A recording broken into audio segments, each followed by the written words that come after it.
Executive order వెంటనే Thursday నాడల్లా he gave an executive order. ఏమని చెప్పాడు అందులో, మీరు ఇది ఇమీడియట్గా దాన్ని తీసేసేయండి, లేకపోతే మీ మీద రకరకాల పనిష్మెంట్లు ఉంటాయి అని చెప్పి, మిమ్మల్ని అసలు మా దేశంలోకి రానివ్వనని చెప్పి, ఎనీ ఐసీసీ ఆఫీసర్స్ని వాళ్ళ వీసాలని క్యాన్సిల్ చేస్తానని రకరకాల. సో ఫ్రెండ్షిప్ ఉన్నది అంటే అంతకుగా మనకు తెలుసు ఇజ్రాయెల్ ప్రైమ్ మినిస్టర్కి ట్రంప్కి ఫ్రెండ్షిప్ ఉన్నదని. అలాగే మన మోడీ గారు కూడా రేపు నెక్స్ట్ వీకే వెళ్తున్నారు. ఆయన వెళ్ళినప్పుడు డెఫినెట్గా ఇది తీసుకోవాలి అంటే ఇండియాలో కూడా మీడియా, పొలిటికల్ పార్టీస్ గట్టిగా దీన్ని చెప్పాలి. ఇంతవరకు నాకు తెలిసి ఈవెన్ అపోజిషన్లో ఉన్న కాంగ్రెస్ పార్టీ కానీ ఇతర పార్టీలు కానీ పెద్దగా ఏం క్వశ్చన్ చేయలేదు. ఇంతవరకు మోడీ గారు ఒక ట్వీట్ కూడా ఇవ్వలేదు ఇప్పుడు జరిగిన డిపోర్టేషన్ మీద. దాని మీద ఇప్పుడు మళ్ళీ ఇంకో 384 మంది 394 మంది నెక్స్ట్ బ్యాచ్ వస్తుంది అంటున్నారు. వీళ్ళందరూ కూడా దేవర్ ఆల్రెడీ జైల్డ్. కొత్తగా ఇవాళ అరెస్ట్ చేసిన వాళ్ళు కాదు, దేవర్ ఆల్రెడీ జైల్డ్. అట్లీస్ట్ ఆ క్లారిటీ అన్న అటు అమెరికన్ గవర్నమెంట్, అటు యుఎస్ గవర్నమెంట్, ఇటు ఇండియన్ గవర్నమెంట్ ఇవ్వాలి కదా. ఎందుకు అట్లా గాల్లో ఉంచేయటం? అదేదో చూసి స్టూడెంట్ కమ్యూనిటీ భయపడుతోంది. ఇదేదో రేపొద్దున మమ్మల్ని కూడా ఇట్టాగే పంపిస్తారేమో, ఏం పాడో, అంతకన్నా అవమానం ఏముంటుంది? ఆ యుద్ధ విమానాల్లో వెనక్కి పంపిస్తే, సంకెళ్ళేసి వెనక్కి పంపిస్తే ఎంత అవమానం అనే బాధతోటి, బెంగతోటి సూసైడ్ దాకా వెళ్తున్నారండి.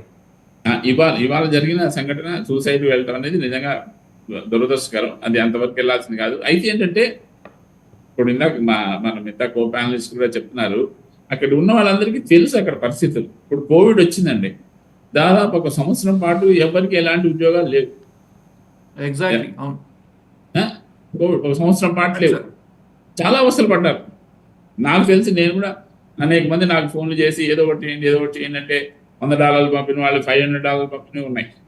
అలాగే తానా, ఆట లాంటి పెద్ద జాతీయ సంఘాలేంటి, లోకల్గా ఉన్న తెలుగు అసోసియేషన్స్, ఇంకా లోకల్గా ఉన్న కొందరు పెద్దలు అందరూ కూడా వాళ్ళు తోచిన సహాయం చేశారు.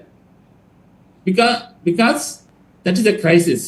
సో ఈ రోజు కూడా మనం అమెరికాలో అలాంటి క్రైసిస్ ఉందని స్టూడెంట్స్ అనుకుంటే ఇంకా తర్వాత ప్రాబ్లం ఉండదు కొంచెంగా. ఎందుకంటే డెఫినెట్గా మనం ఇంత క్రితం కూడా చర్చల్లో అనుకున్నాం, మనం let us hope for it. Trump గారితో మోడీ గవర్నమెంట్ ఇంకా మంతనాలు జరుపుతోంది. వాళ్ళు ఇంకా చెప్తున్నారు ఆ 18,000 మేము తీసుకుంటామని చెప్తున్నారు. అయినా సరే ఏదైనా ప్రాబ్లమ్స్ వస్తున్నాయి కాబట్టి ముందర ఏంటంటే రెండింటిని డివైడ్ చేయాలి. ఇల్లీగల్ మైగ్రెంట్స్ వెనక్కి తీసుకోవడం, తర్వాత ఇప్పుడు అక్కడ ఉన్న స్టూడెంట్స్కి కొత్తగా లీగల్గా వెళ్ళిన వాళ్ళే వాళ్ళని ఏంటంటే ఈ 20 hours మించి పని చేయకూడదు, బయట పని చేయకూడదు ఇలాంటి ఆంక్షలు పెట్టినాం. ఏమైనా కేసులు ఉంటే ఆ కేసుల నుంచి వాళ్ళకి రిలీఫ్ ఇవ్వాలి అన్నది ఈ 2 పాయింట్స్ డెఫినెట్గా government of India should take it up అండి. రైట్. ఒకసారి చాలా ఇంపార్టెంట్ పాయింట్. ఫణిమోహన్ గారు మనకు నచ్చకపోతే ఎగ్జిక్యూటివ్ ఆర్డర్, ఐసీసీ మీద శాంక్షన్స్, కన్నెర చేయటం, ఆగ్రహించడం, వస్తే మిమ్మల్ని ఇక్కడ మేము పని చేసుకునేమో అని చెప్పి హెచ్చరించడం. సరే, ఐసీసీ కూడా మొత్తుకుంది అన్ని సభ్య దేశాలన్నిటికీ మనం సాలిడారిటీ అంటే